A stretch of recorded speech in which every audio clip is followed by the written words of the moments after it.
dropping knowledge on Grambo grows. Talking about plants and how they go. Let's go. From seeds to the cure, we always smoke pure. Nothing but good vibes up in here.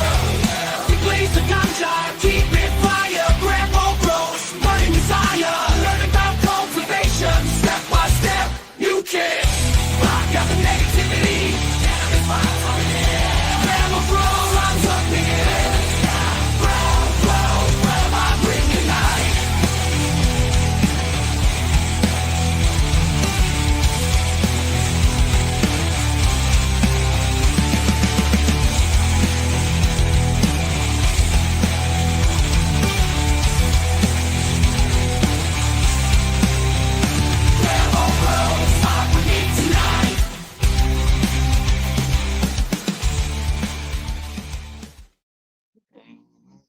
Nothing but good vibes up in here. Grambo grows. Thank you, Cannabis Vibe, for such an awesome. Doesn't that make you y'all get hype? It's such an awesome thing Cannabis Vibe did. He just made this Grambo grows theme song, and man, it gets stuck in my head. We're talking about plants and how they grow. Let's go. Love it. What y'all smoking? Put it in the chat. Drop a comment. What's going on? I have got some Taking Tops. Y'all know the Glob Father. Yeah, shout out to Taking Tops. He is let me grab my Q-tips here. Taking Tops is putting together a toy drive so here in Denver. So if you guys are here in Denver, shout out to him. I'm gonna go over on Tuesday and help him film a little something. It's at Adam Dunn's restaurant, the So High Cafe, right here in Denver, Colorado. So if you guys are local, come hang out. It's gonna be everybody that's everybody that's exists and drops a toy gets to come. So it's gonna be awesome. It's some of the best barbecue in the city. And yeah, So High Cafe starting this week. I think the party's on the maybe the 21st, something like 20th, 21st, something like that. So follow Taking Tops. He is awesome. Guys, so much has been going on. I just got in from MJ BizCon. Holy crap. It has been man, those conventions, there's something. It was crazy. I brought my girlfriend. That was a whole nother thing. I was so busy. I didn't even feel like doing anything. So I brought her all the way to Vegas just to sit in a boring hotel room. Nuts to me. What am I doing? I could be out there partying like the guys from 5'8". Shout out to the Jug Dealers guys. They brought me out there. Jaron, Gabe, Bo, Lee, Sam, Mike, all the guys over there at the 5'8" crew. They are awesome. By the way, the still a sale over there at the jugdealers.shop. If you guys want 15% off of Winter Frost or Ruby Fulvic, now is the time over there at jugdealers.shop and jugdealers.net/samples if you want to try something for free. Thank you guys. Just like Jimmy said, what do I say? Smoke that like button. If you enjoyed this video, or if you're going to enjoy the video, if you just like my beard, subscribe. And then roll this video up and pass it to a friend. We love the sharing is caring around here. Shout out to everybody. So many of you are already in here. McCannabis, Luke, Annie 20. Shout out to Chad Westport is in the house. Love the Chad Westport. He always kills it. We had Chad Westport on the Dude Grows show here this last week, and that episode is crushing. Thank you guys for hitting that share button on that one. Coming up on like 25,000 views. Always love to see that for the Dude Grows. Oh, baby. Hell yeah.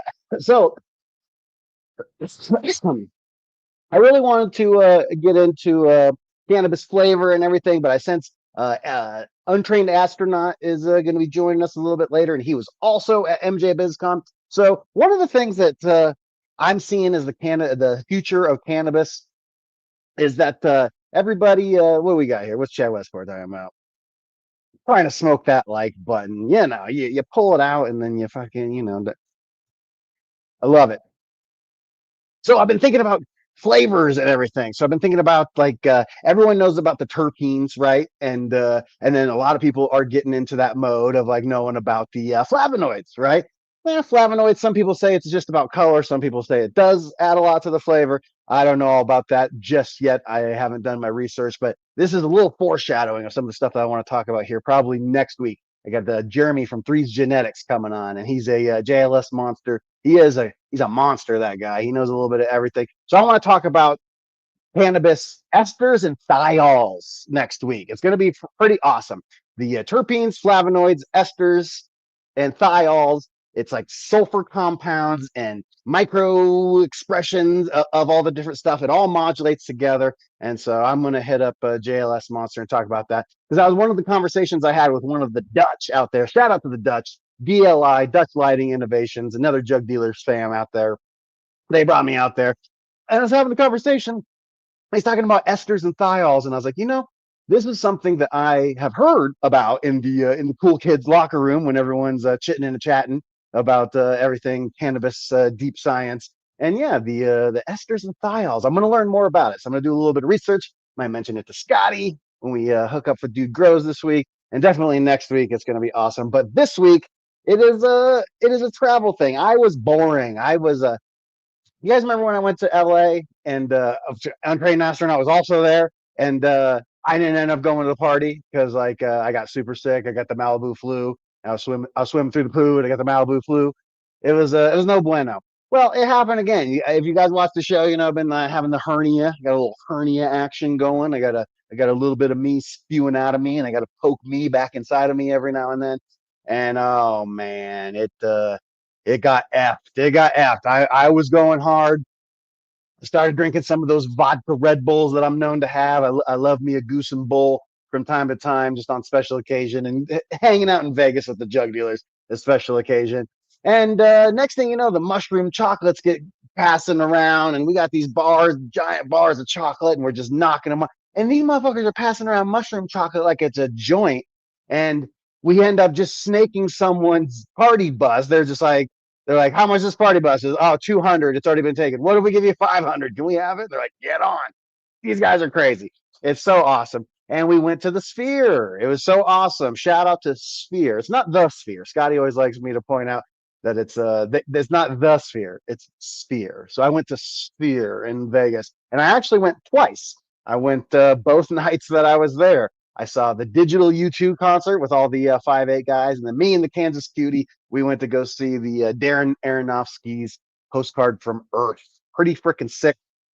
I swear to God, the Sphere, man, it's the reason. Even if you hate Vegas, it's the reason to go to Vegas. It is pretty goddamn legit. I was amazed with all of that stuff, and yeah, and so I end up being one of the most boring people at MJ BizCon. Everyone had all sorts of shenanigans and up tos getting, and my guest tonight, Untrained Astronaut, I mean, I don't want to spoil the lead. This guy is Mike Tyson's new personal security. He is his new personal filmmaker. He is his new consigliere. He's his new bravissimo. You know what I'm saying? He's that guy. To Mike Tyson, it's crazy. This guy, he's got stories. So he knows who actually won the Mike Tyson fight. Did he throw it? Did he actually win? Did he hurt his leg? Is it all a scam?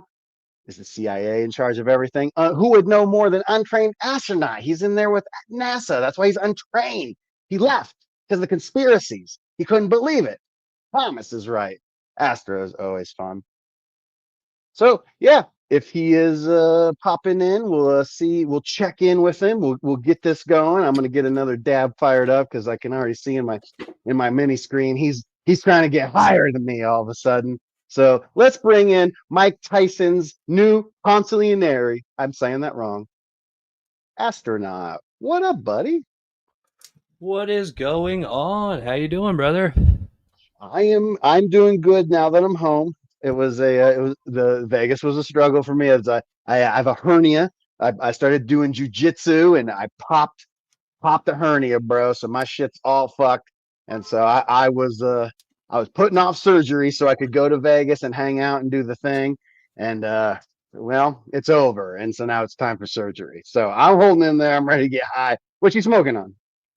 Oh, this is a little bit of pink sherbet, a little bit of Love Whip from my dude Blazing Arizona out there in Vegas. He came out there to bring me some weed and hang out with all of us. Man, what a good time. And I'm sorry to hear about the hernia, dude. That shit cannot be fun. It's a bummer. I've been dealing with it for one of the things. I had surgery scheduled, and then I show up.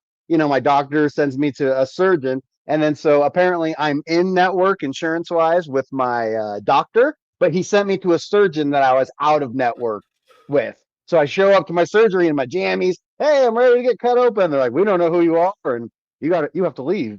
And I was like, dude. And so that was like, that pissed me off so much. I was like, fuck it. I'll figure it out after fucking BizCon. And so, well, it's over, and I'll figure it out. So, I can't complain. I had my girlfriend, I had my boys, had a good time, but I didn't get to see you guys. Macho was there, you were there. It's amazing how big that place is. You'd think like it'd be a shoe-in that we'd all see each other, but no, dude, it's huge. You've got about 3 massive sectors. Like you've seen, you got the first one on the left where you got all this going on, the first one on the right, you got all that going on. Then in the very back, you're going to have where like primarily all the content creators were hanging around. And that's due to the fact they had a massive smoking area out there. And that's where like, and also I was filming for 420 Fast Buds, and I was filming for Skunk Magazine too. So I was freaking everywhere, just running back and forth, man, and ended up getting lucky. Like all right. So every time I go to Vegas, I really, really, really look forward to like, maybe there's a chance that I'll meet Mike Tyson. You know what I mean? And that's like the goal. And this year was a little bit different for me. Okay. I was waiting. Everybody knew that I'm fucking obsessed with him anyway, and I just won't say it while I'm near him. But I was just really fiending over. I was like, man, if you guys see it, just let me know. Call me and shit. Like, I really just, dude, I want a chance, blah, blah, blah. Anyway, everybody kept calling me whenever they thought they seen it. It was awesome. And the last time that we got a call, it was from, I think, Macho. He's like, yo, run over there. And on the way through, I seen Bud Trainer. And there's the video right there. I snuck in. And basically, when they looked at me, I pretended to be part of his security or whatever the fuck. They seen the camera and they're like, all right, dope, So they went with it. And then after a minute, it kind of was apparent that all these other people had no respect. They're being very pushy. They're being very in his face. They were being not cordial. When asked to move, they wouldn't do so. It was more so for the shot. Well, I was just doing the opposite, I was just like, I was in the presence of his ass. Like, I'm not going to look like a fucking fool. So I sat back respectfully and did what I did. And I just kind of talked to the guys. And basically what ended up happening was after they shooed everybody away and said, get out of here, they told me and my wife Maywiggle that we could stay. And I thought that was pretty neat. And then it kind of turned in from that to them telling us to come with them. And so we went behind the curtains and we're walking around with them. And I'm able to get right in his face, like for these shots. Because every time we'd come out from the curtains, we'd come walking through the crowd in a different area to get to the next place. And so it led to us walking him all the way out to his van, where I exchanged info with the guys that were working with him. And I'll be able to be sending the footage over here in the next few days of it. So it was a really, really big opportunity that I couldn't be more grateful for. That's amazing. I always like to remind people, like, somehow it's gotten lost in pop culture. It's like, for everyone listening, if you don't know what con man stands for, it stands for confidence man. That's all it is. You bring the confidence, you act like you're supposed to be there, you bring that heat, and a beautiful camera doesn't hurt. What do you shoot with? The A7 III? What are you rocking there? Yes, sir. I've got the A7 Mark III, running in all manual, doing all color grading now with HLG3 LUT. So that's a lot of fun. I'm running the BT 2020, so I'm having to convert this shit to Rec 709. So that's where I'm at with all this at this point. Really trying to up the ante. We're bringing in, I did 2 different audio systems during that. Basically, I had 2 different angles in the cameras, and I learned how to amplify my video, like footage, significantly. And this will be the first bit of content that I'll be putting out in that quality and par.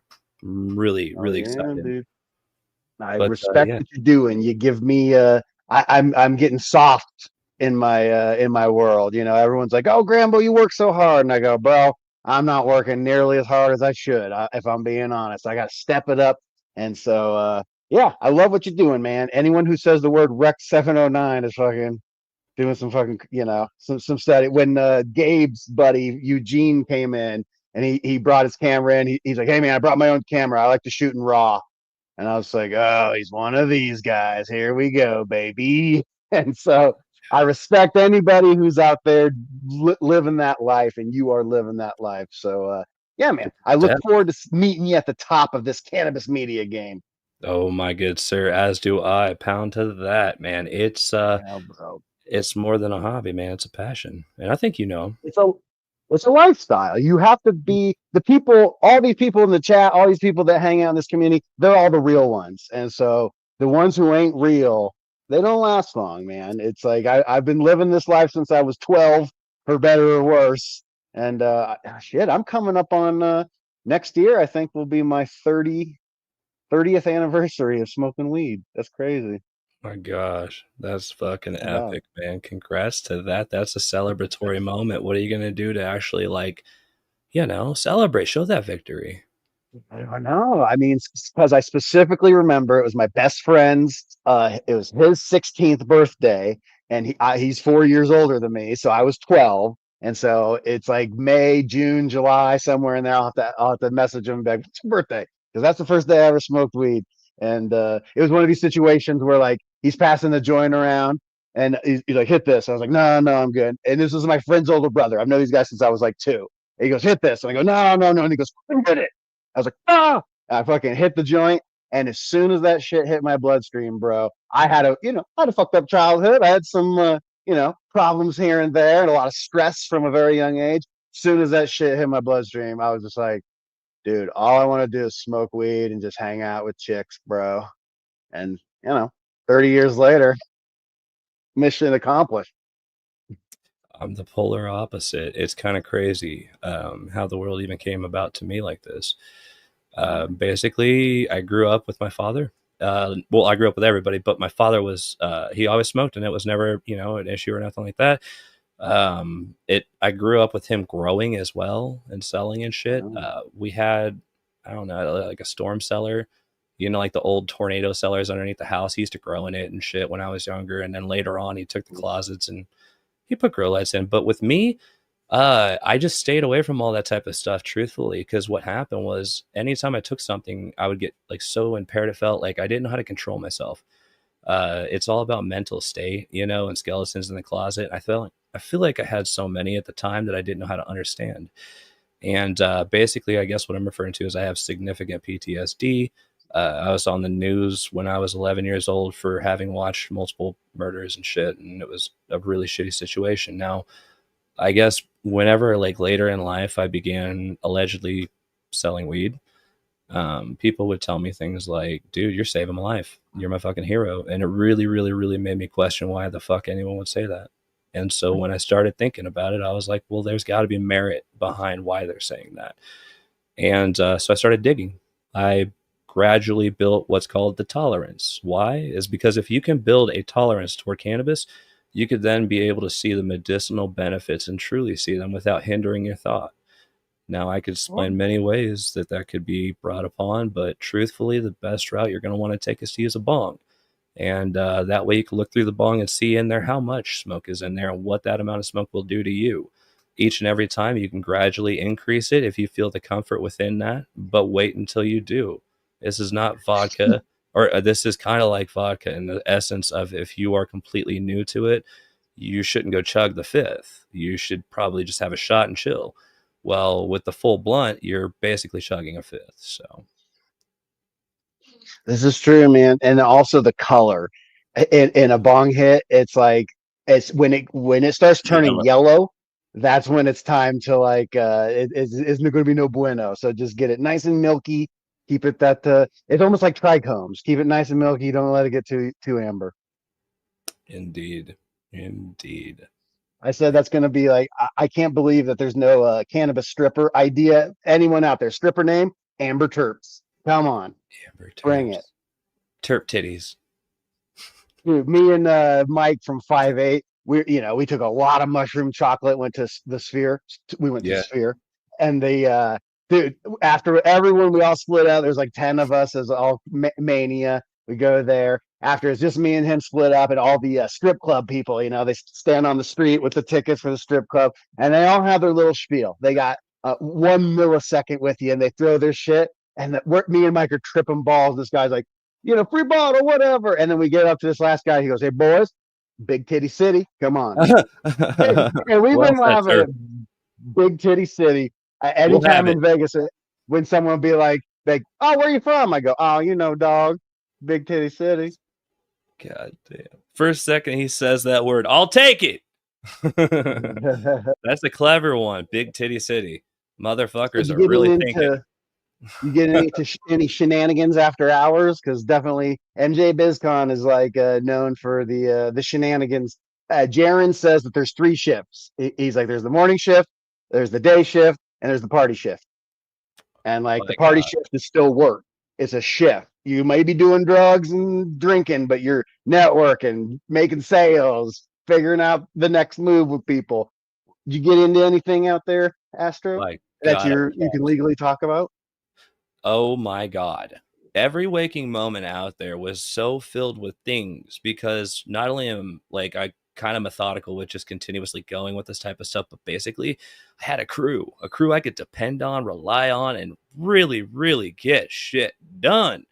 Boy, was it nice. Frankie's with Saul, with everybody, Macho, my wife. But what ended up happening was something amazing. Not only did I get the awesome opportunity for the most part, actually, like the main part when we were out there, I was hanging out with like Strange Show. But basically, what happened was Skunk Magazine hit me up one night and she's like, "Hey, if you want, you can go out to Jared Baker or Jerome Baker's shop, the Dream Factory, and get some content and stuff. It's invite only. I got you." And so I was like, "All right, cool." And I'm thinking, all right, maybe she'll be out there. Maybe we're gonna like talk about something. I'm really excited about all this that's going on. And I was like, I texted her. She wasn't there. She had to do something else. I was like, all right, cool. I'm gonna use this opportunity and do some recording. Not knowing much about Jerome Baker at the time or what was going on No. really. No, I had walked in through the Adam Dunn show on the other side, and basically I had discovered on the top of my head, I think it's Benny is his partner's name in this. And this guy is no, it's Brian. He's incredible. Either way, it's his partner. He is fucking terrific. And we were talking about me filming some, I think it's a little music video thing, but we'll jump into that later. But that all became from me just going out to this event. And then I ended up just really liking this dude who was a part of the dude like Adam Dunn show, and he had me come on the show with them. So I went live on their show while on their show, and it was dope. Then I ended up taking 3 or 4 of these massive 6-foot bong nitrous oxide wax. Ah, Yeah, Adam's nitrous bong, yeah, I brother. did 3 or 4 of them in a row just because. And dude, they're great. They got me, pretty So, high, I think. So I so was for really people that excited. haven't heard of it, it's a bong that has a nitrous charge on it, and it's like what, like 4.5, 5 foot tall bong, something like that. And you fill it up, and it's got a nitrous charge, and you fucking hit it, and it just evacuates the tube fairly much instantly. I love it. It shoots it right up into your fucking through your mouth and into your fucking lower intestine, pretty much. Now that's my type of people. People who are so crafty and thinkers like that to the degree of like, all right, where can I fit this nuclear bomb?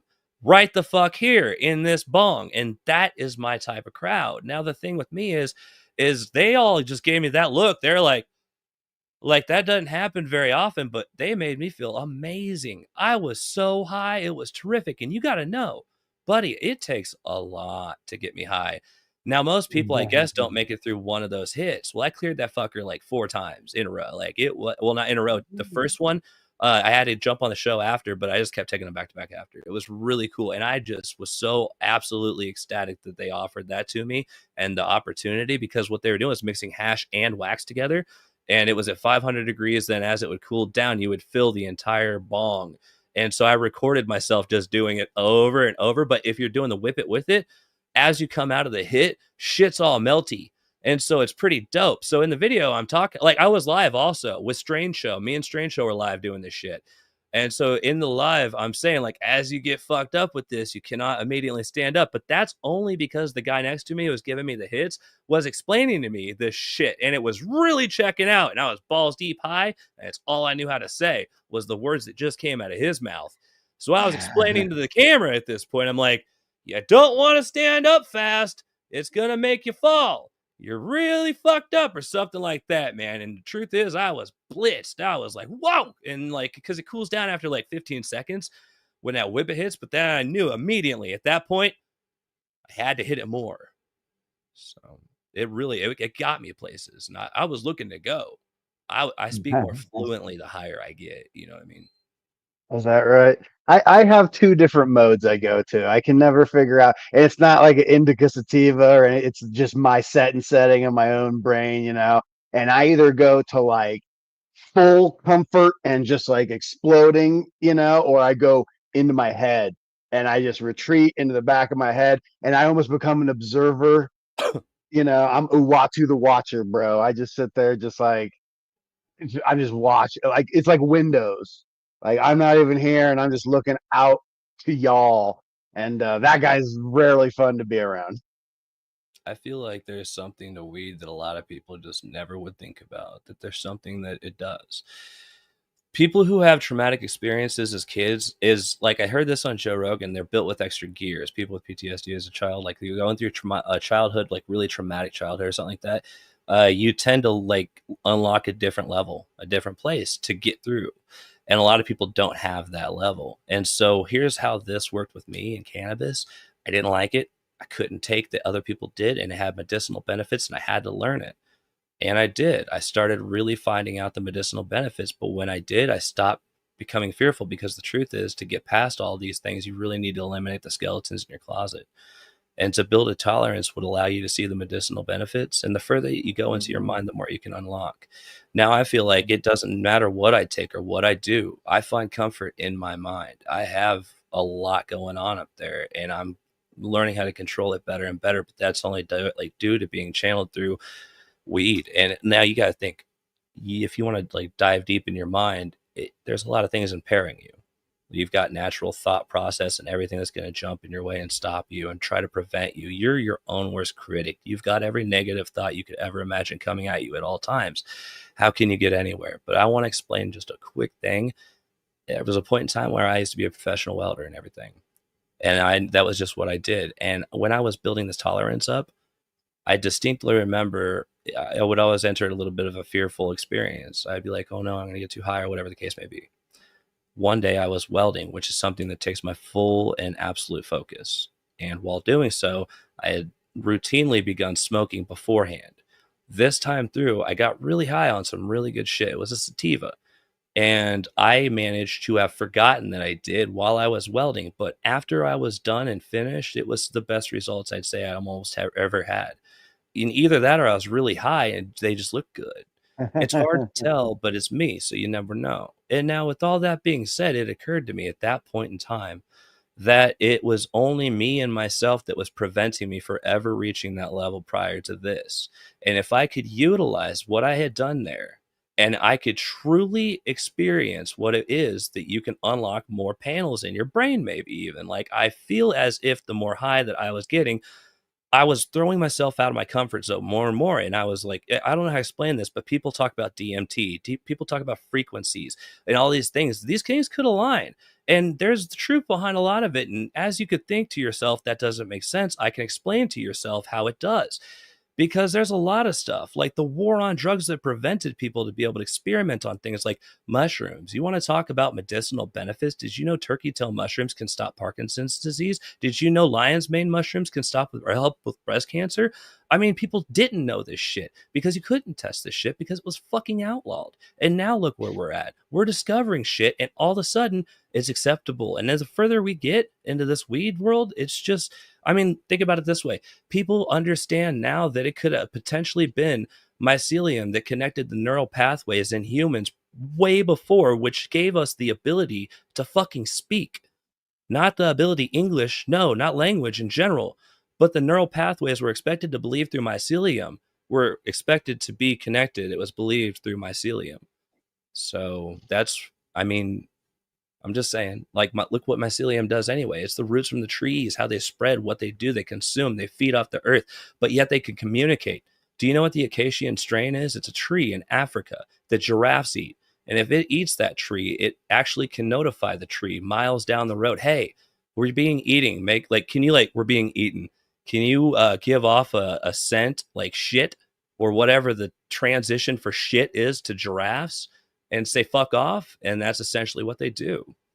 And so, yeah, fun, right? It's no bullshit.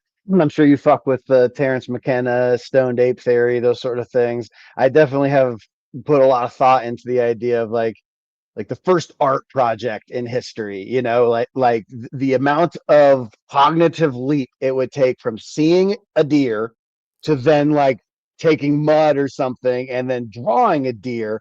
Just picture like these pre-human societies where like there's scarcity and there's just psychedelic mushrooms everywhere. You don't know what they are, and you're starving and you fill your belly with them. You're starting. Fuck, how many grams did you eat? Like you eat a half pound of these Exactly. fucking things, With nothing and blocking then you. Like, all I'm of a never sudden sure. you go, what if I like, and it just like hits you. I can totally see it's got it. Mushrooms. Some people think with panspermia that mushrooms and cannabis, they always will talk about, they're like aliens. Both psilocybe cubensis mushrooms and cannabis sativa as we know it, they're like alien technology, bro. I love everything you just said. That just hit hard. Man, well said. Brilliant. That was fucking great because it's true. Like that, a lot of that just really checks out. And I feel a lot of people will be able to digest what you just said. So well done. Just like those mushrooms. Yes, sir. Continue on the path of microdosing and you can find a lot out. But a lot of people are like, huh, I need to blast off. No, motherfucker. You need to continue microdosing. You'll never see the benefits if you're truly looking to get high. It's not medicine if your overall goal is to be impaired. Therefore, it's just a blocker to what's coming. And if you're looking for a place to hide, maybe you should figure your mind out and understand that there are other levels if you can actually get through. The more victories that you get from these mental battles, the more you're building a callus and structure. I mean, you really can really fuck yourself up with negative manifestation. Now let's talk about like pathways in your brain. Like let's talk about if you think about negative shit, if you let yourself beat yourself up mentally constantly, what happens? Well, if you walk down a trail and that grass all of a sudden starts to fade every day when you go down that trail, right? So then it becomes easier. As the grass is above your fucking waist, it's not so easy. But as you walk through it 5,000 fucking times, the same mental beat ups, guess what? That's the only path you know.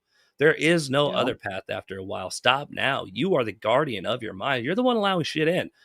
Why are you letting other motherfuckers fuck with that? Stop it. No one's a And bitch. Like, stop. Like, yeah, that's the thing. What's that? say that's a brilliant metaphor, but it's also quite real. Like the neural pathways in your brain are that grass. And as they say, neurons that fire together wire together. It's quite literal. Me, High C, and Scott, we sit at the bakery and we all are like, so High C is a male witch who uses witchcraft to hack the digital simulation we're stuck in. That's High C. So just so everyone knows, and he's open about that shit. And High C turns me on to all these like high level business stuff, and and I really dive into it because I'm that sort of analytical mind, and I just love this stuff. Even if I don't use it, I just want to know because maybe it'll help me down the line. And it was spooky to me. It's like when you get to the top of the game in almost all industries of business, finance, entertainment, competition, it's just like manifesting left and right, and not this fucking The Secret bullshit, right? Like this thing where like there's some sort of energy. I used to get this when I'd play poker. I'd play poker and I'd get into this guy's mind through the internet, and I'd send out a ping, and somewhere in Europe it hit his consciousness, it'd ping back, and I'd just be like, I'm in your soul. I know you don't have it, and I fucking call. And then when you're playing poker, you get to see the hand. So you just go, I'm right. Every time I get in that, like I call it like the nimbus, the halo, the light, you're shining the light, and the flow state, like what you talked about with weed, and when you were welding, you get into like that perfect flow state where like when you're driving and you end up at your fucking house and you're like, I don't even remember the trip, but you probably drove flawlessly. I encourage everyone to feel the way that I do with this next statement with I respect him and I respect his beliefs and I respect you and your beliefs. And the great thing about that is there are so many ways that people see life and everybody does see it differently. And I'll jump back to the PTSD thing. I see life in purgatory, like a little bit of world that everybody else doesn't see life in. When I wake up, I remember exactly what it is that makes it hard to sleep. When I go to sleep, I remember why I go to sleep wrong, and I feel like I'm drowning at times. Now, it's a realm that people don't see. You don't know. You just feel it if you're there. generally when you look into somebody's eyes, you can see whether or not they've been there. And that's why movies will try to refer to that shit. But it's like a 1,000-yard stare that's been built from shit. Like, it's just that lock up in your head and you only break through or you don't. And that's the crazy thing. But people don't see this little world that I live in. And I see it like that. Now, whether it be like a realm in some people's worlds, whatever the word is for it, in some people's religions, whatever the word is for it, in everybody's thoughts, it could be anything and nobody really knows how it is. And that's why I say, believe everybody believes what they believe in, and they could be right and you never know, is because I truly believe that I live in alternate universe damn near, because it's really fucked up what I have to see day to day.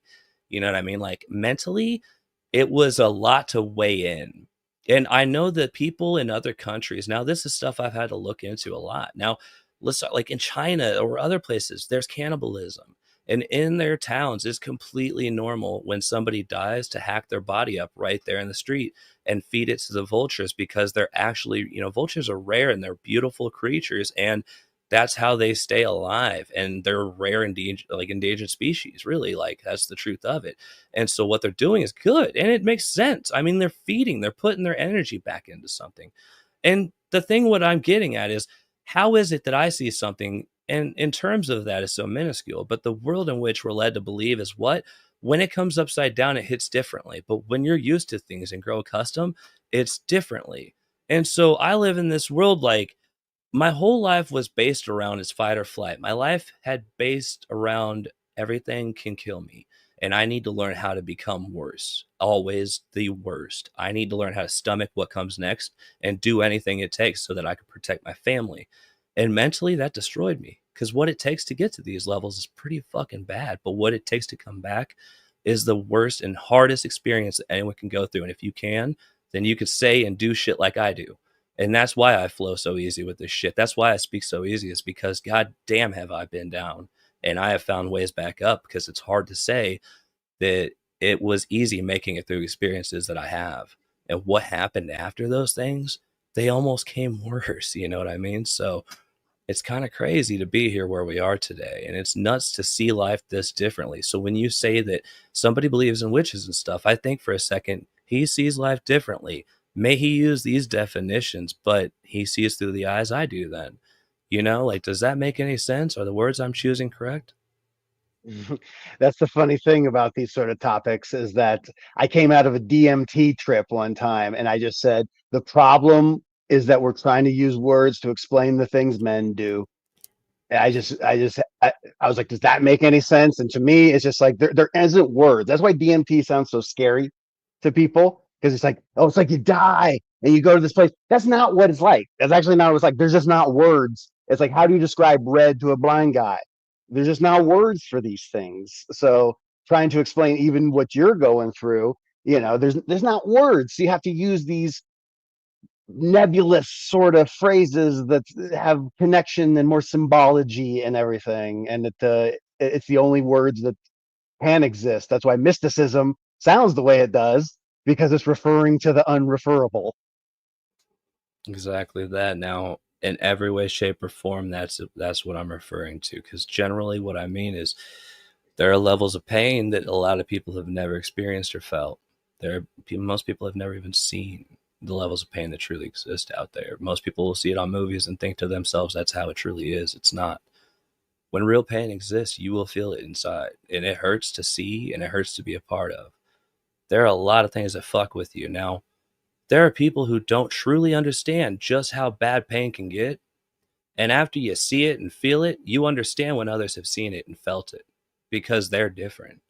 They know that it's the sickest thing they've ever felt or seen. There's nothing more horrible or gruesome than the thought of what people really can and will do out there.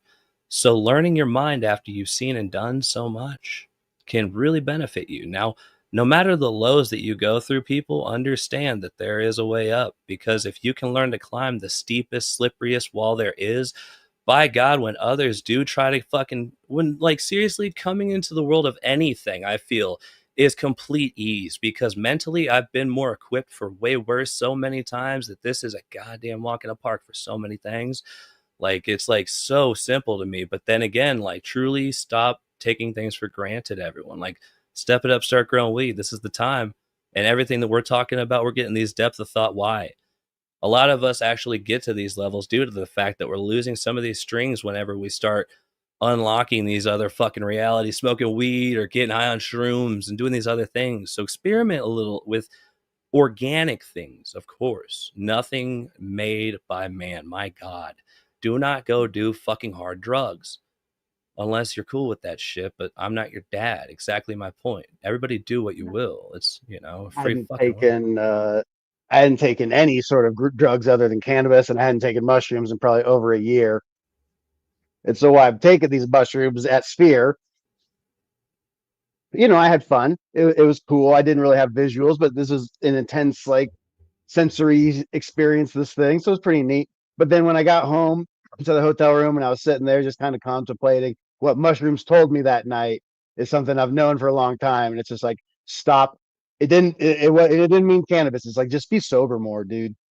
No, you don't need, like Alan Watts said, once you get the message, hang up the phone, and I kind of find myself in this place with psychedelics where it's like, dude, I've gone so deep and seen such crazy shit. Me and my DMT buddy back in Iowa, we made like 10 grams of it. He was an Army Ranger, and he did like 3 tours in Iraq and fucking, went through the worst shit. And he brought me in from out of my head, and I kind of brought him back into his feels and everything, and we were really good for each other.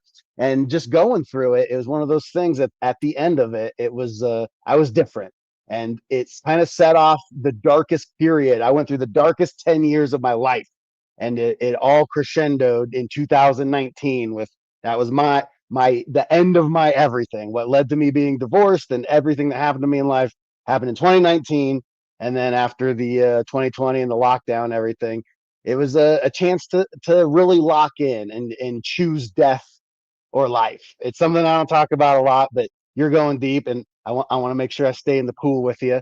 And it's for real. And so when you get to these dark places, like Astro's talking about, you reach a crossroads where you choose death or you choose life. And it's why the Shawshank Redemption has that great line: get busy living or get busy dying. Right. Mhm. And so what are we doing with our time? That's why I said earlier, it's like, oh, Grambo, you're so big. I'm not, man. I love what I do, but like, when I look at the people, like the guys building MJ BizCon, they were building that all new scaffolding. That shit was going the way the Indy car, all the tracks. I was like, look at what men are doing. They're turning Las Vegas into a racetrack, building buildings and tearing them back down. I was like, we are capable of so much, and our trauma is the thing that's keeping us either from enjoying it or even doing it. You're And so right. this is a topic that I think cannabis, I always will tell my therapist, he's kind of anti-weed, not anti-weed, but he's just for general sobriety. He's just like, bro, you've been addicted to all sorts of chemical compounds for a long period of your life. Mom, dad, everyone's dead. They all died of drugs, suicide, madness. And he's like, try sobriety. And I go, man, a lot of the stuff that I come in here, when I'm walking around sober, I'm just like, work, money, girlfriend, show, the thing. And I smoke a bunch of weed and take some edibles. And I just go, man, like, I feel exactly what's going inside in my body right now. And I'll take notes while I'm high. And I married my wife because edibles was like, dude, this is the girl, and she gave me my daughter, and like I have no regrets about anything of how that turned out. And I owe weed for almost every good thing that's ever happened to me. I'm one of those guys, and I think I get me the sense too. that you are too. And It you said that you started dealing before you started smoking, right? How old were you when you started smoking? It's hard to really, no, it's not really that hard. Within the decade, as in, I never truly liked it. And then life came the way it did. I went from such a prestigious career from being a professional welder who traveled the country working at nuclear power plants to being, Local 1529, by the way, it's fucking awesome. Much respect to anybody out there who welds and travels and does this stuff. Fuck them FME zones. You know what I mean? You know what I mean? I went from all that, and I worked a low job after it. I've pushed carts before that. I've done all these things, right? And life kind of just threw me in these directions. And then all of a sudden I was towing vehicles and I had a kid on the way, and I just felt like I should be somewhere in my life. I should figure this out, because my life has been filled with how to get through this phase, how to get through this next thing. Like when I wake up and I feel like life is this way, it's like, getting through these barriers and stuff. But basically, I started really exploring what I could do. So during the toe thing, my friend, let's say, he basically started growing weed and he really needed help. And he's like, "Hey man, can you sell this shit?" And I'm like, I know I could sell anything. And I always stayed away from the shit because I knew I'd be too good if I did. Well, the problem was I was. But here's the other problem, was that he wasn't. Now, he told me that this was the most fire weed on the face of the earth. And it was gelato. And it was when it was hot. Everybody wanted it. And he was like, and which, wasn't really all that fucking long ago. Now, he was really, really, yeah, exactly my point.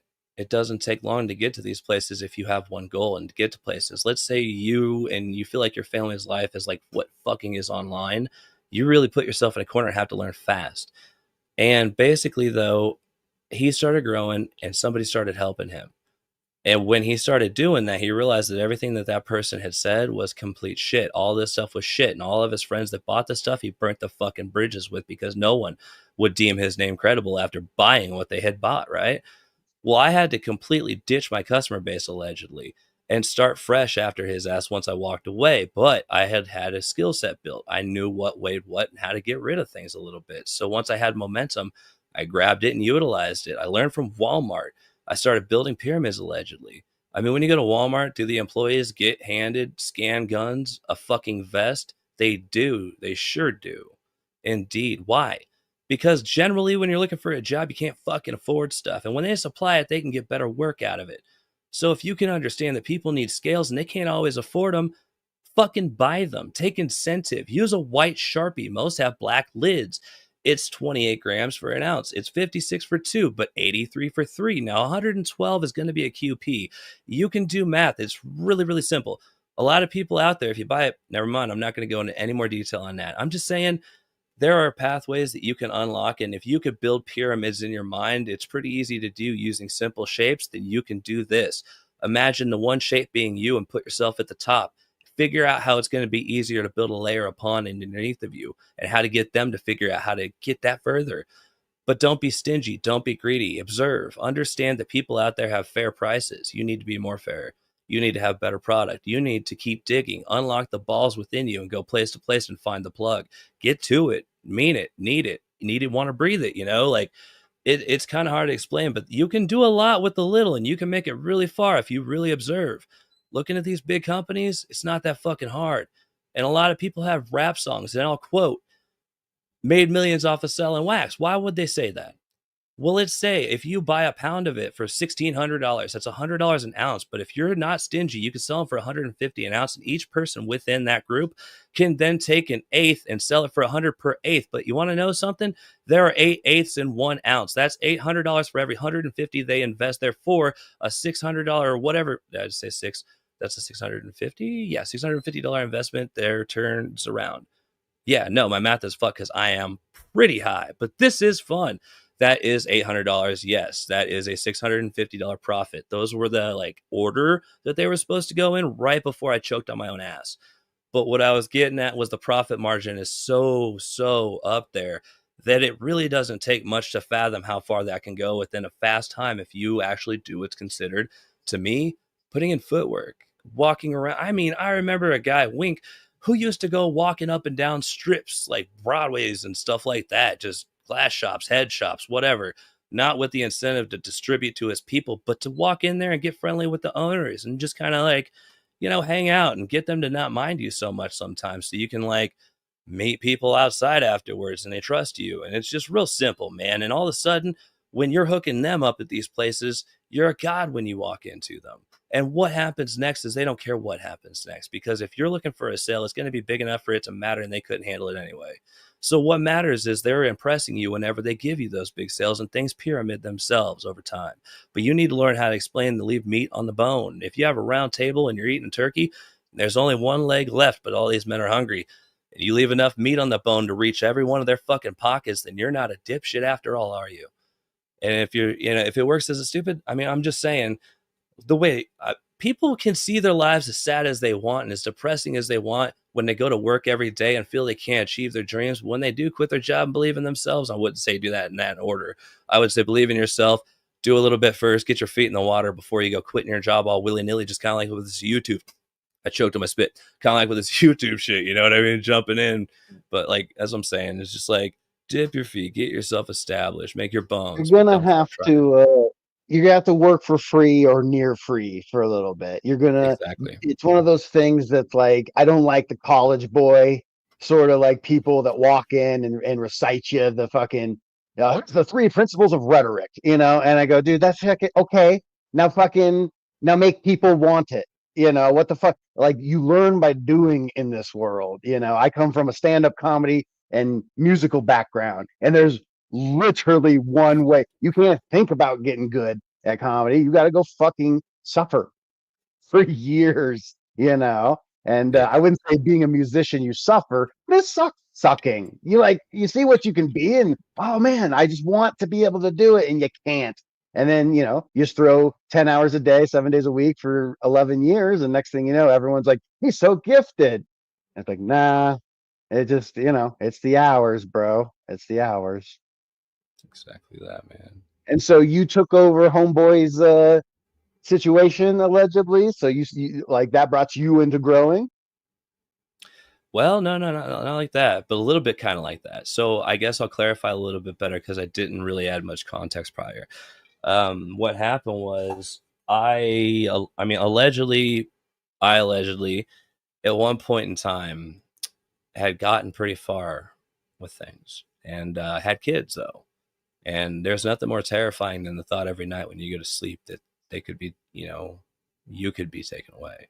And they always say, if you can't do the crime, don't do the time. And obviously I would never, ever speak. That's the first rule. I'll cut my own goddamn tongue off. I swear on everything before I would ever fucking speak. And it's not even a joke. I say that with every soul of my fucking being. But the point is, I forgot. I don't blame you, bro. It's tough to get. I'll be honest with you. I put a button on something I said a little bit earlier, and I faked it my way through. But halfway through what I was saying, I was like, I don't have a clue what the fuck I'm talking about. But I'm I'm pretty ripped, man. I got in this concentrate thing. I noticed you're hardcore flower. I guess it's maybe. I wonder if it's a time in the. Oh, you like the dabs? You're into the concentrates? Well, the reason I smoke blunts is because generally they're filled with hash and wax. Okay, very cool. I mean, not really. It sucks. Like, let's say I'm curious what your method is. I suck at rolling. How is it that you got any tips for people on how to get concentrates into joints successfully? Because it's harder than people think. Are you a snake guy? What do you do? There are tons of tricks and methods, but blunts are the reason primarily I smoke them. The reason is because they get a high temperature rate, especially if they're thick. Now, if you got a tolerance built up and you're used to editing all day and you're just like, I'm going to get high so I'm more creative, and all the time that builds the tolerance too, you got to know. Plus, when you're allegedly a thing, you just had like, look, there's 50 pounds on the floor. What the fuck's it matter? You know what I mean? Like, that was that time. Oh, yeah. But basically, I remember from earlier, by the way, I got tired of that fear in my stomach that I would get arrested. I know I'm just going to jump everywhere, and I am so sorry for everyone listening. I do rabbit hole, but it was an important thing. I got really scared I was going to get arrested, allegedly, and because the kids there, I didn't want to get taken away. So I sold all my Bitcoin, and I invested in a grow room. Yep, and that's basically how I did it. I stopped everything. I walked away from everything, and all these people were fucked anyway because they were just doing dumb shit, and it was inevitable that what happened. It was like, whatever. But the crazy fucking thing about it is like I had the foresight to say that this was not the trajectory in which I could see anything sustaining, because I had a spending habit that was so fucked up that I even had my own office built to trip balls, allegedly. You know what I mean? Like, I could do what I wanted for so long, and I felt like God, and everybody around me was getting destroyed off of the fact that they were getting wealth off of the person I was, allegedly. And it was just showing their true colors, and life was becoming more and more sad because all the people you respected growing up can change, and everything can change. You know what I mean? But that was a jump back to And that. change. That shit does change, son. But Fuck. yeah, the only like con to weed, don't think it's all pros, is the fact that you will like lose momentum while speaking. Train of thought will fucking leave you like a motherfucker, and it is so fun.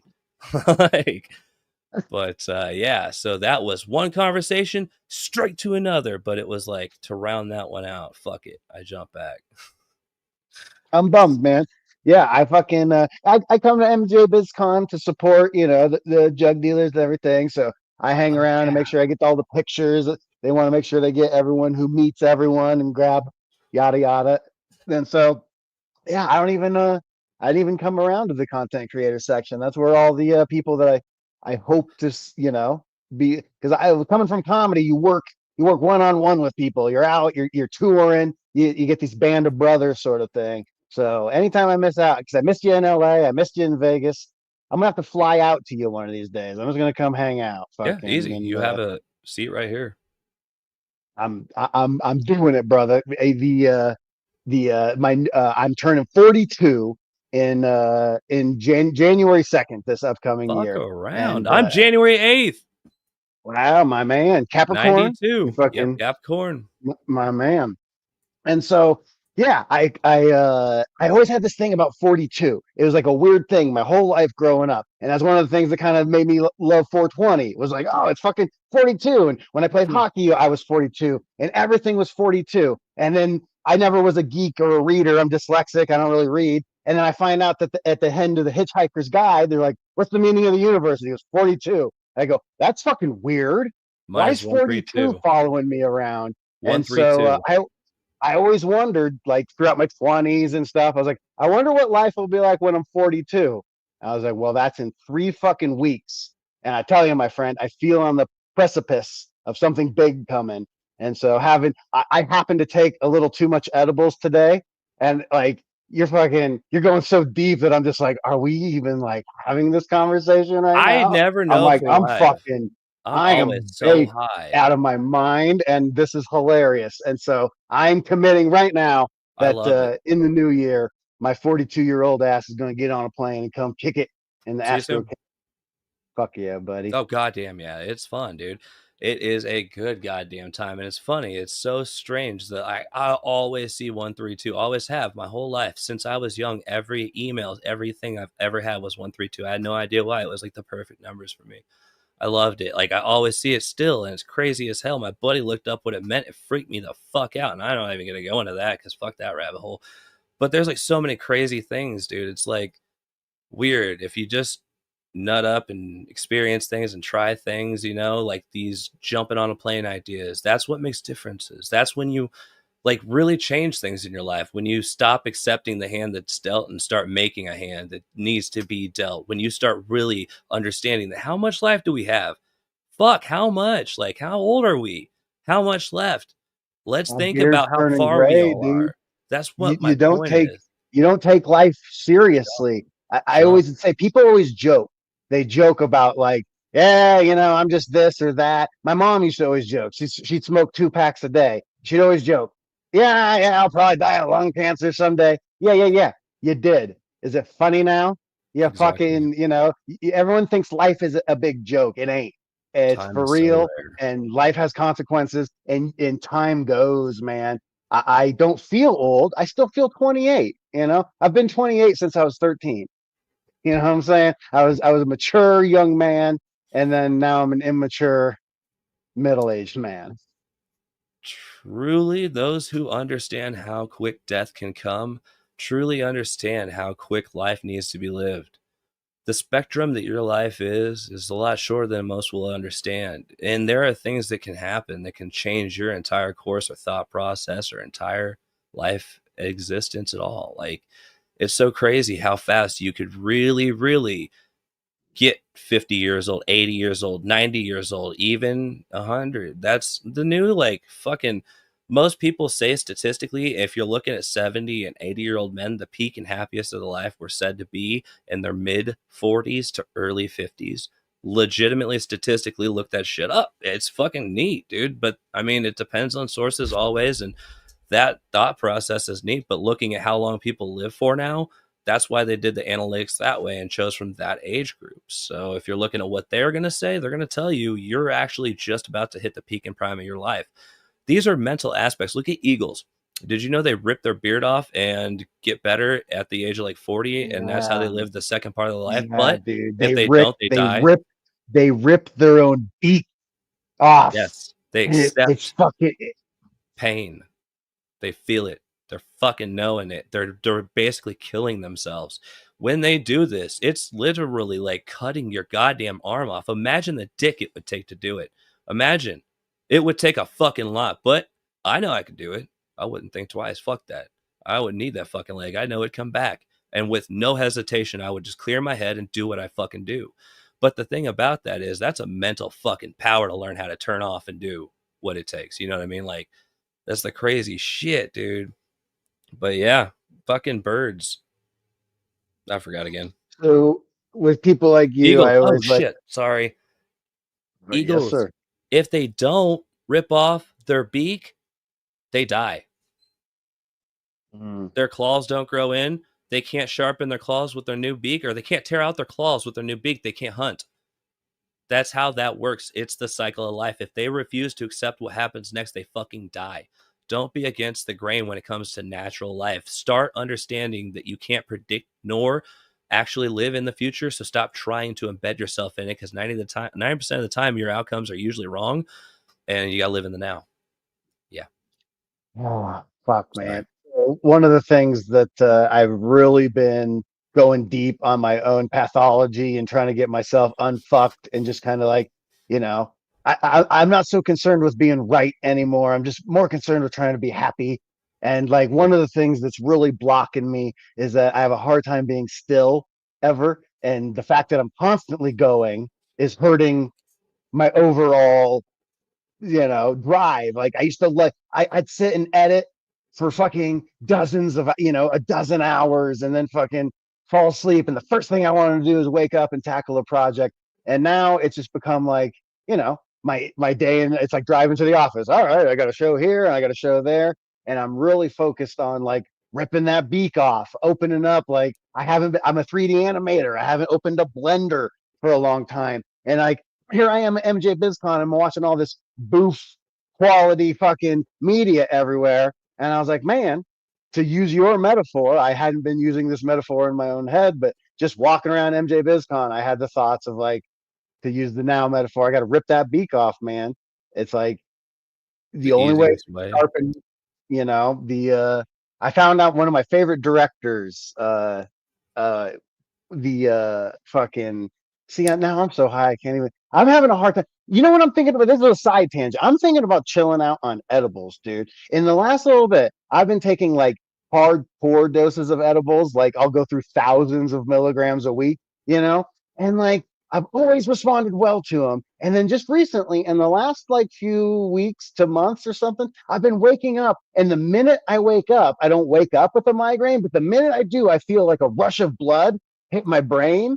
And then like all of a sudden I'll get like a mini migraine. I'm like, dude, I gotta take Advil. And it's always after that. And then all of a sudden I'm having the hardest time recalling names and shit. And this is like, I don't know. There's no it's just a weird correlation that don't make it true. But dude, I've been couldn't there a lot recall too. Dumpy with my kid. I was like, the egg guy, the egg he falls and the people couldn't put him back together. Hi. And she's Here's like, a trick. Humpty Dumpty. Here's a trick. Now, I'm somebody who that happens to a lot too. And some people, now I got off of SSRIs, and that's generally what will do it, which are antidepressants, if you don't know. And after you get off of those, it's a lot easier, I've noticed. But there are tricks that I've noticed, like envisionment, like sitting there visualizing what you're talking about. Constantly do so. It helps you remember and refer back to it. I'm constantly envisioning right now an eagle ripping his beak off, and then a timeline of Adobe. Why? Is because the important thing to get through this and to make it through hard situations is breaking through. Now, when you get in and edit and you're sitting there thinking to yourself, why go further? I've got so far. And instead of just like, this looks so fucking hard, and be like, oh my God, I don't want to learn how to do this one. Why this? What's next? Because it's grueling.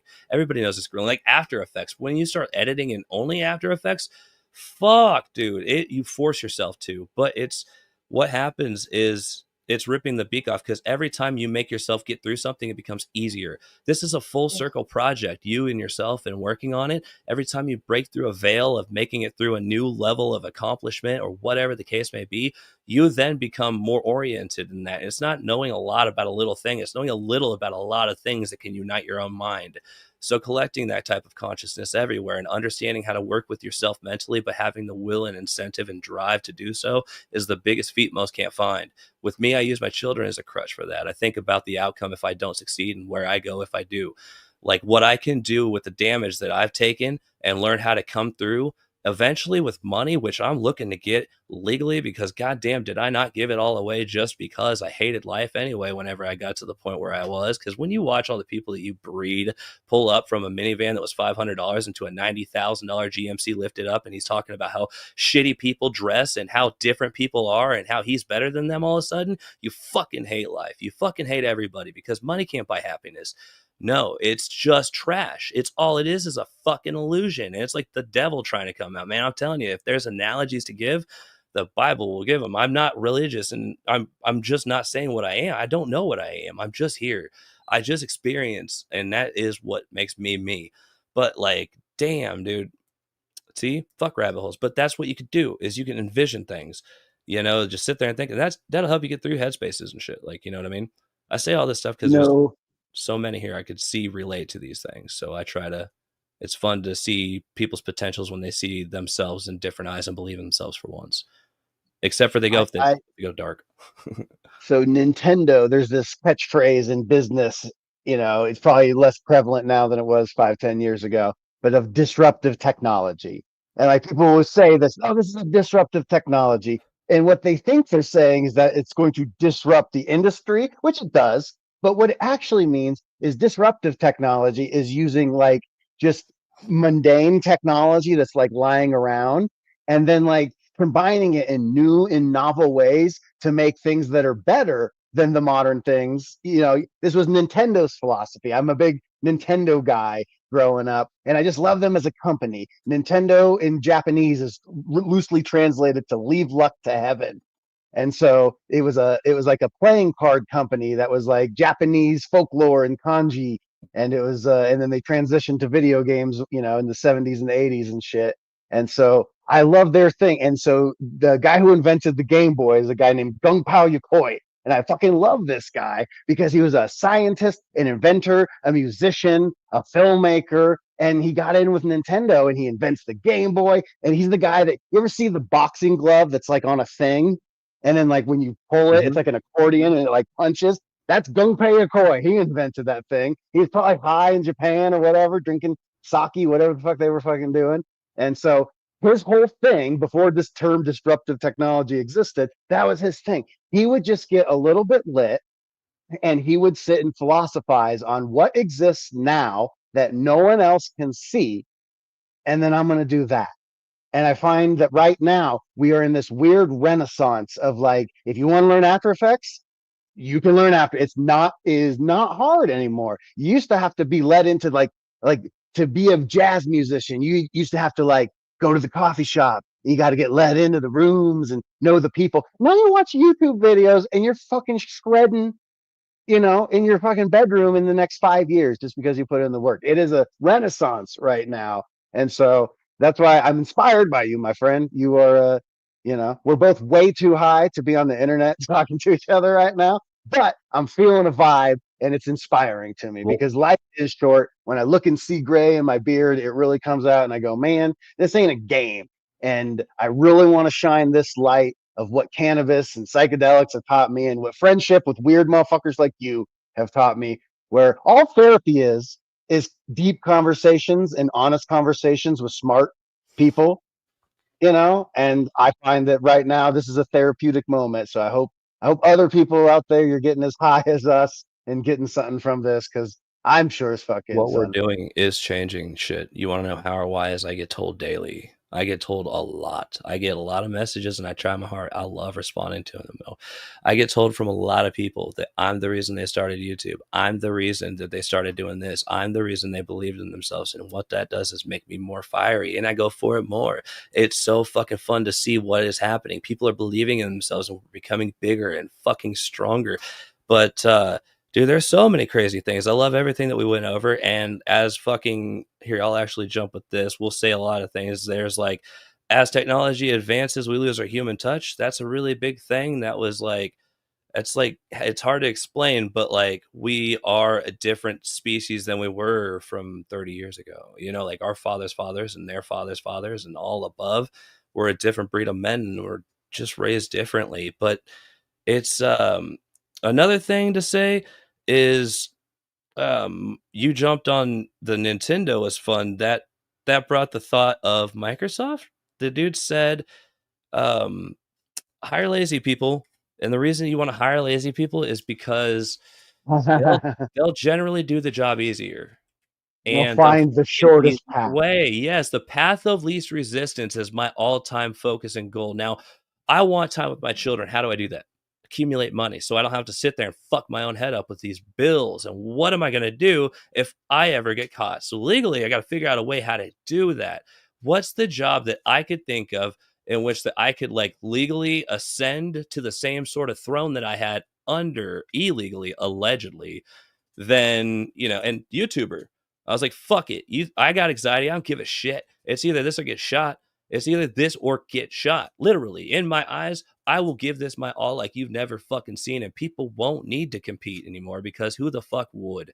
Because what I can give is more than them. When I've climbed on glass goddamn walls since I was fucking 11, like walls that motherfuckers don't know exist, this is a walk in the fucking park. When I see something like After Effects and shit, now I'm like, I've been editing on it for like 30 days straight just because it was a weakness.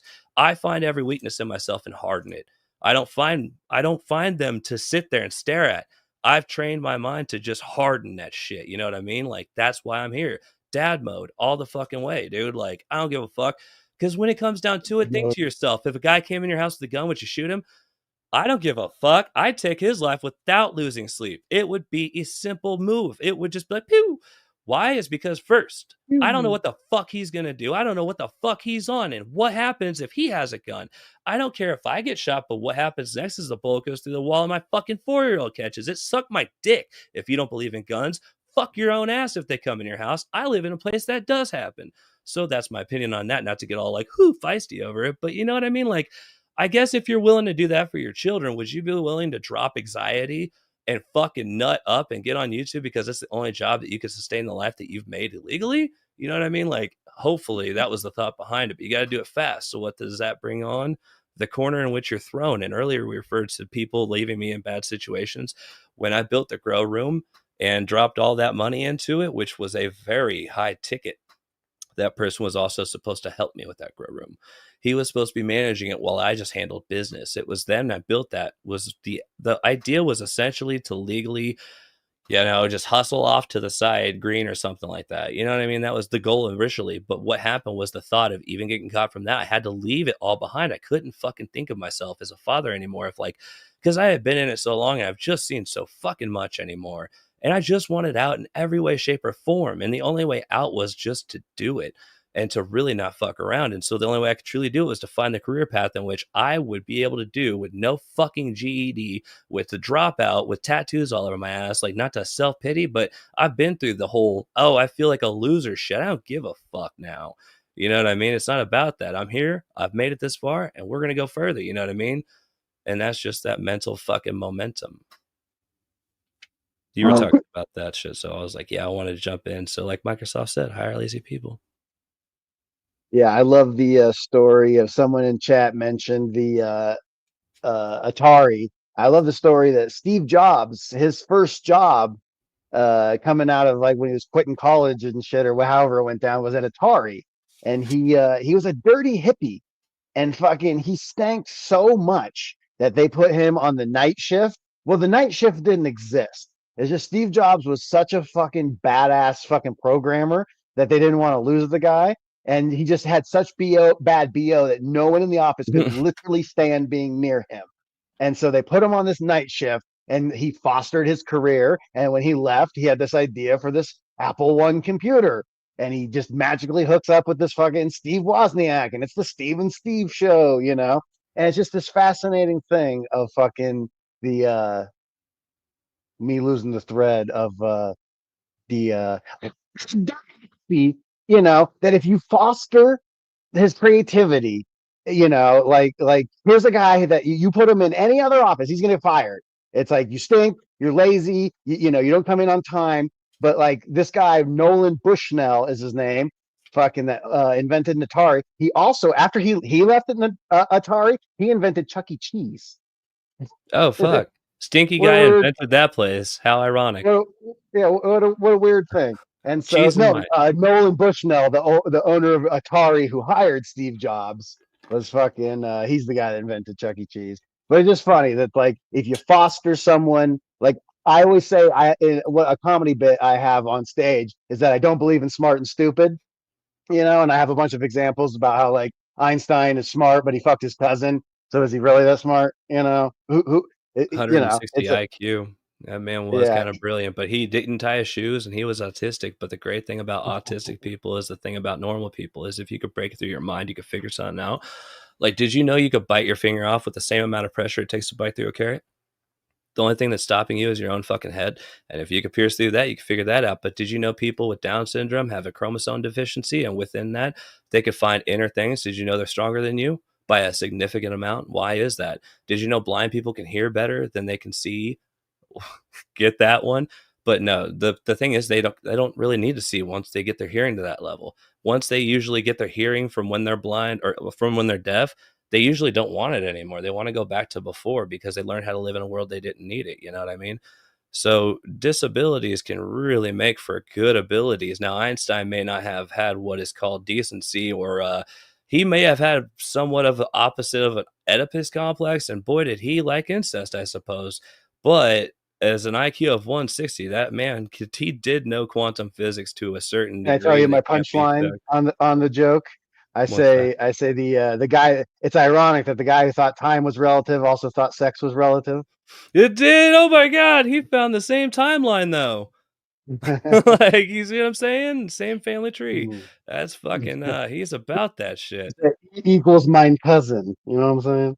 Jeez. You know what's funny about smart people though? By God, dude, like Elon Musk, for even, he'll say the best businessmen you'll ever meet are drug dealers. It's kind of crazy how fucking accurate it is. You know what? You know what's interesting about the cannabis industry moving into like these different, like, you know, what brings me to MJ BizCon is like the back rooms of these like old school fucking guys that have been in the cannabis game for fucking, you know, 25 years. They're all rolling deep. I've managed to get credibility. They all know my backstory. And so they've brought me in. And you know what's interesting about it is this mafia like trust that guys like us have, where it's like, I know just from hearing you talk, you're a guy I could give $20,000 in cash to. And like, I was like, I'll see you in a day or two. And you'll be like, boom. And I will give you that. Like, I won't give, you know, $5 to some other guy, but these dudes that have been in it, like also, there's this, Yes. your reputation is your credit card in Yes. this game. And Never fuck so others. never. And the community of the real ones in any of these fucking cannabis spaces, it's small, man. Everyone God, knows yes. everyone. And so you don't fuck up. Scotty always will joke where he's like, you know, like, you know, the fucking like Bill O'Reilly, do it live, you know. Like when we argue at Dude Grows, you know, every night we've been working together. Those guys have been together 10 years. I've been with them 2 years. Every now and then we get arguing like family and stuff. And he's like, Grambo, don't ever put out a highlight reel of me being mad. And I was like, yeah, I was like, but then, you know, I always tell him, it's like, dude, like, I know you're joking, but it's like, but then my reputation is like, oh, you're the guy that fucked over Scotty Real. Like, yeah, Exactly. sorry about that. Yeah, Yeah, I'm the guy Christian. that leaked, you know, this guy's fucking, you know, so life is real. And yeah, someone Yeah, go back Christian. if, and count how many dabs I've taken. I wonder how many it's been. Yeah, it's fucking crazy, man. I fucking I lost train of thought. God damn it. We're in the same So boat, man. have you ever been to the Sphere in I Vegas? wanted Did you get a chance? to.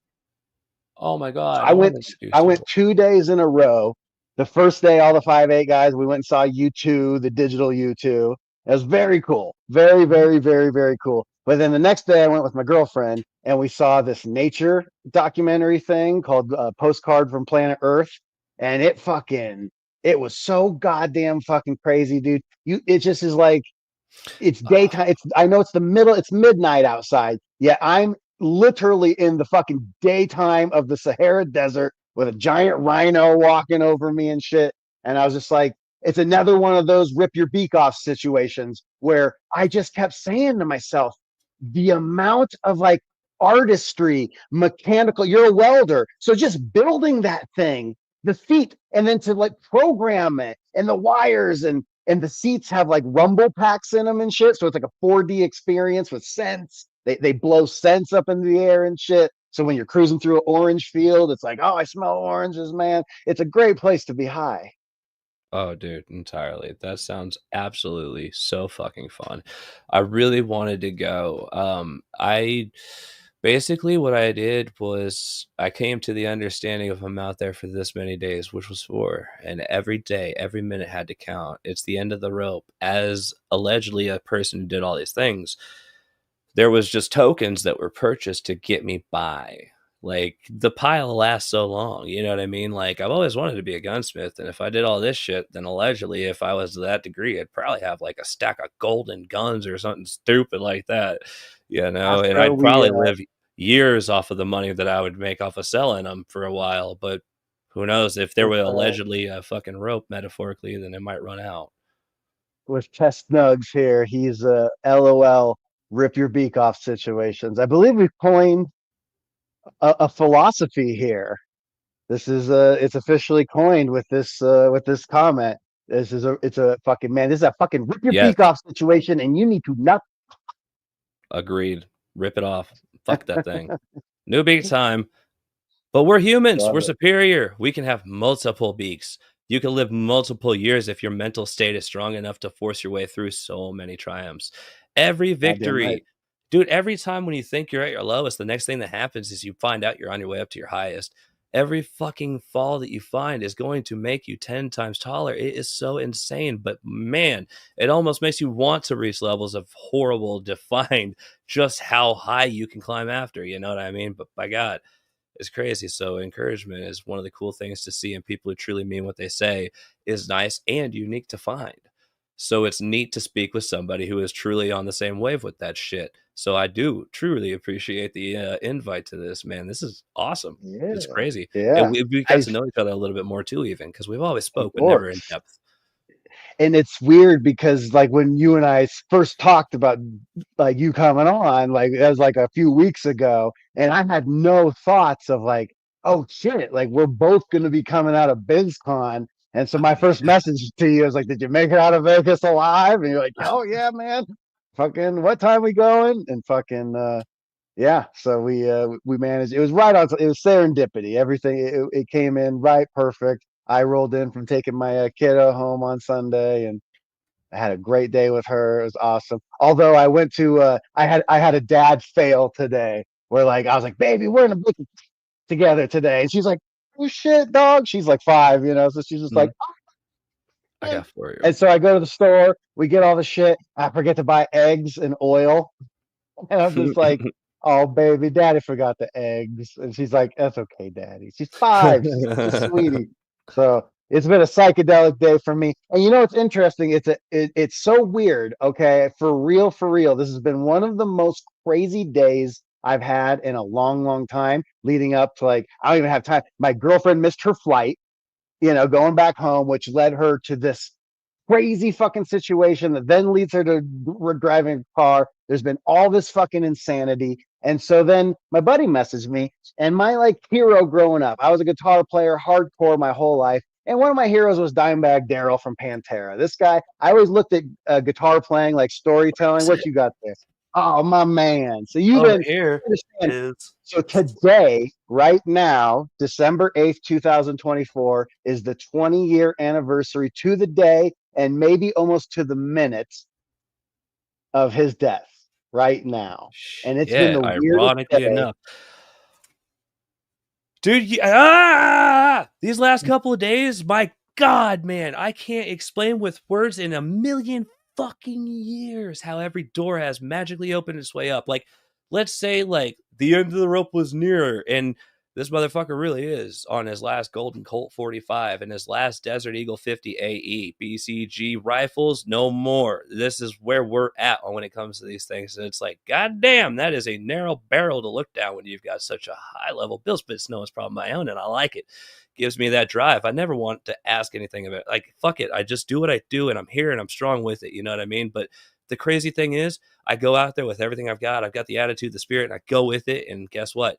It's like if you could think of a direction in which a door could have been opened, all of a sudden it's been opened. It feels I've been offered, it seems, a lot of great opportunities. Now, just starting with the realm of what it could lead to with the fucking footage I've got with fucking Mike Tyson, or, you know, being able to get in contact with him. That's fucking dope. How about like I was like told by pretty big companies that, you know, flying my family around the entire world might be in my near future due to the fact that I chose this job for a multitude of reasons. And I threw myself in a corner by investing in myself with a certain set of gear and expected to make it a certain amount of time, and landed on damn near exact fucking numbers because I'm getting pretty good at figuring shit out, which is awfully crazy. But to say that, it's pretty nuts because most people in Discord who fuck around in the live chat have seen quite a few allegedly cool things. So like golden shit too, even like, I don't know, anything. It's just the life that That's you the lived key. before that makes the person, right? But The ironically key enough, is in every no, contract go I ahead. could think of is on the way. It's kind of, I mean, damn near, not all of them, obviously. It's just like I was sitting there thinking to myself, man, if this would ever talk to me or offer me this, and boom, hey, can I pay you to film for us? 420 Fastbud said that. And I'm just like, what? And then so bam, I'm doing it. And then all of a sudden, a fucking magazine company, I'm talking to them about flying around. And it's like, what? And then Mike Tyson. And then I'm at dinner with fucking Seedsman, kicking it with them and shit. And all of a sudden, I'm on the paveway for Can, the new and biggest thing. And it's like all of these things that line up. It's fucking one after another, you know? So it's kind of all these doors, all these green lights. How? How does one get to them? It's because I think all the veils I've pierced through, because every mental battle that I've told myself, fuck, that's going to be hard. I don't want to do it. But then I fucking sat there and I was like, you know what? Fuck it. Am I gonna, like, seriously, like, we're gonna age this fast and I'm just gonna walk away at this point? Am I happy? No, I know I'm the best. I know I'm capable of the best, and I've got drive in me others can't fucking syndicate nor replicate. I seriously have it because I have to. Because of the lows that I've been to, I feel as if the only bottom that I ever foresee is the depths of which I've been, and I won't go back, you know? So the fire, the drive that I've got, can't fucking replicate it. It's just like, that's why you're as far as you are.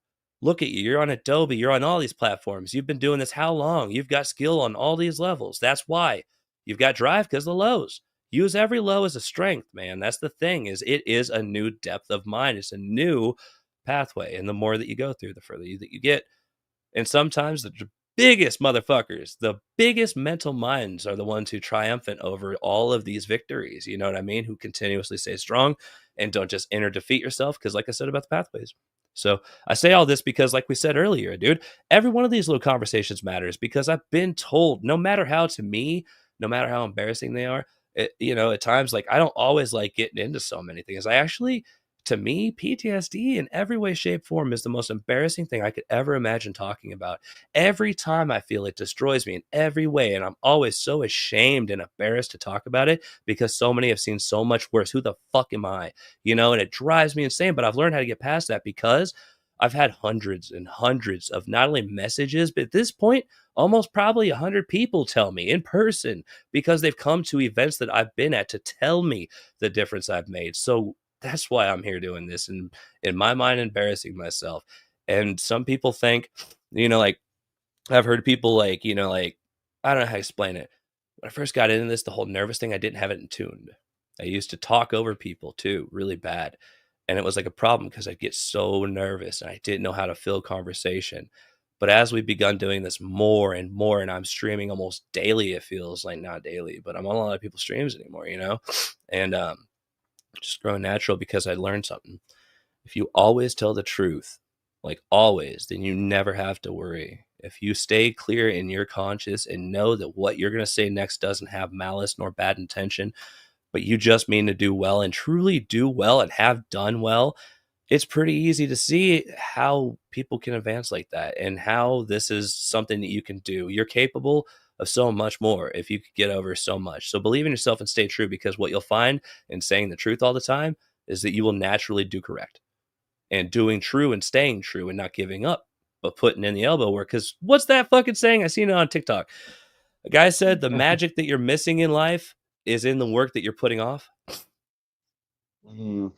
I don't know if he plays soccer or if he sells a fucking hat. For all I know, he's just a fucking kid. I don't know. It could have been AI done, but it was deep as fuck. It probably was Alex Hermosi, if I'm recalling correctly. Could He's have been Batman. I see he got me turned on to Hermosi. He's just a hard work sacrifice now. Easy today, hard tomorrow, hard today, easy tomorrow sort of character, You know, it also helps. Notepads. What was that? Notepads. I whispered it, but my mic is a little bit further away than I thought. Get a fucking notepads, because, like, dude, we smoke weed, and if it's our job, my mind, it's a tool, and I have to have it. So a notepad and pen is something I'll always have within grasp, because I smoke too much weed to not You need. gotta be here's the if I give any advice to any up and coming fucking cannabis sort of people that want to get in this game, that it's only fun if the shit is right. It ain't cool to be high all day and fucking around with your friends and doing all the bullshit. But if the work sucks and you're missing shit and you're not dotting the T's and making sure this shit fucking floats, then it ain't fun anymore. So if you're gonna get into the cannabis media game, get fucking pro, man. You can smoke weed and do whatever the fuck you want all day as long as the work gets done, son. And what's That's my cool fucking is advice. I just, when I like write on this half, so as we speak, I've learned how to just write without looking a lot too. I got good at that because I do it so much. But like, you can just flips upside down and just tear it off and shit. So basically, doing this kind of what he was referring to, and like the thing with like bro science, how much influence we have as, speaking in front of like a large mass of people, to say something incorrect is so fucked up. So what you could do is, like, you gotta do a lot of research on this stuff. So what you're saying is correct. Like, you really gotta watch with this shit, like what you say on here. If I kind of lost train of thought, as much as these help, at the same time, hey, I did write something down. Hold on. Well, I should write that more legible. I had a joke in I take down copious notes in my phone. Just my brain's going 10,000 miles an hour all the time. And I'm just writing down all my thoughts in there. And one day I woke up to a note I had written in the middle of the night that I thought was super important. And I read it and it just said, "These goats are leaderless." And I've never really understood what the fuck that could possibly mean. I do that shit too. And I got a list of potential weed names for whenever I start creating strains, because I am not going to start until I have it in my head exactly which ones I want. I want to know perfectly, and I want to have reason and rhyme to my methods, because everything I do has ripples, I think. You know what I mean? So, like, I'm just waiting. I want the two perfect things to breed. I got to mix them just right, because I want for whenever this, and it's not going to happen anytime soon. I'm the type of person who everything I touch, I have to know every single aspect. I mean, every. And I can't stop. So I can't ever put something out until I have my full backing mentally behind it, or else, because if it can find a weakness in it, you know what I mean? Fuck that.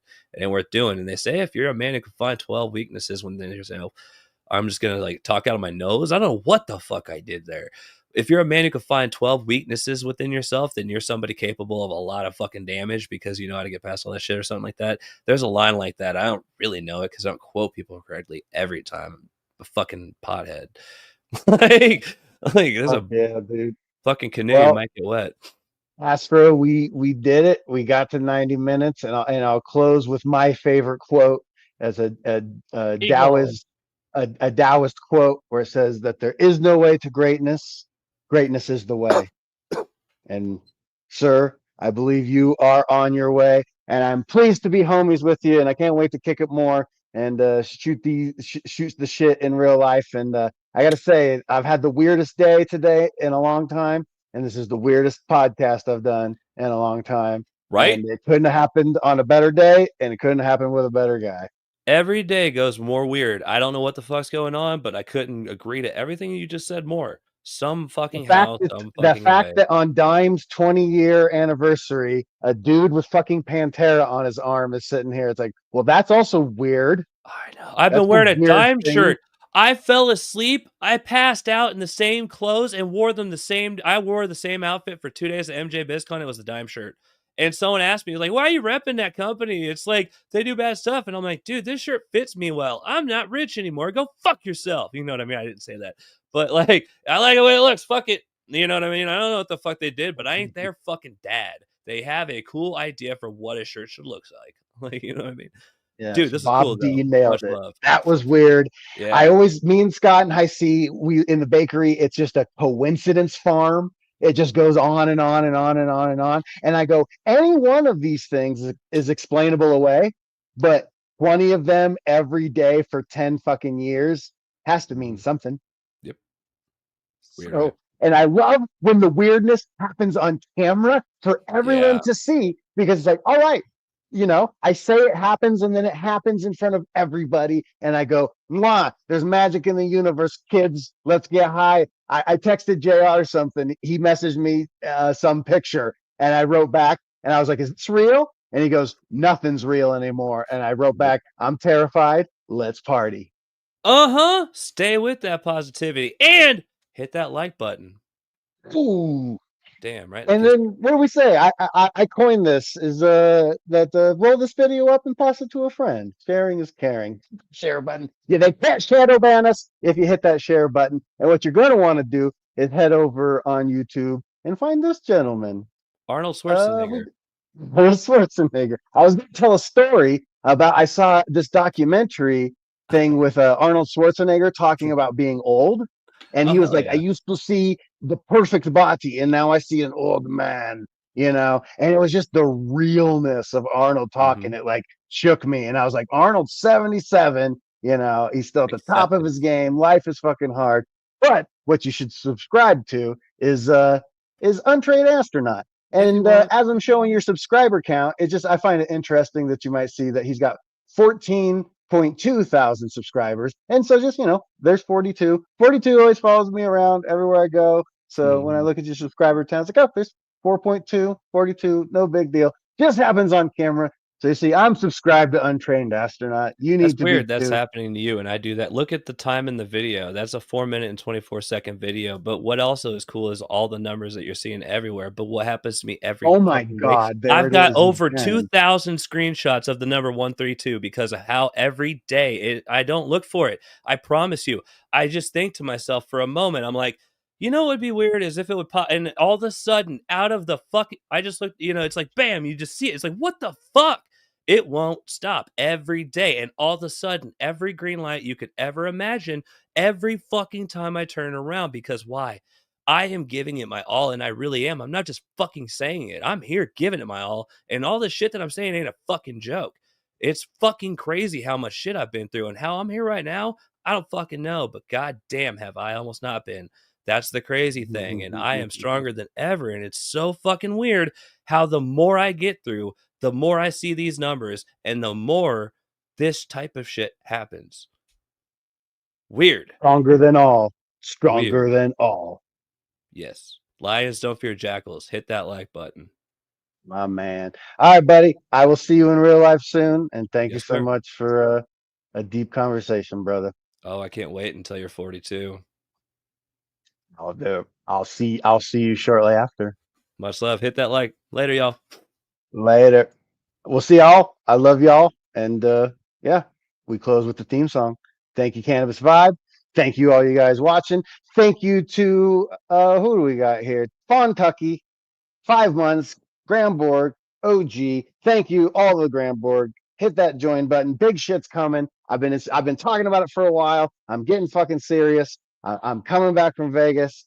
Once the holiday's over, shit's gonna get real. So hit that join button, join the Gramborg, and let's start fucking this shit up.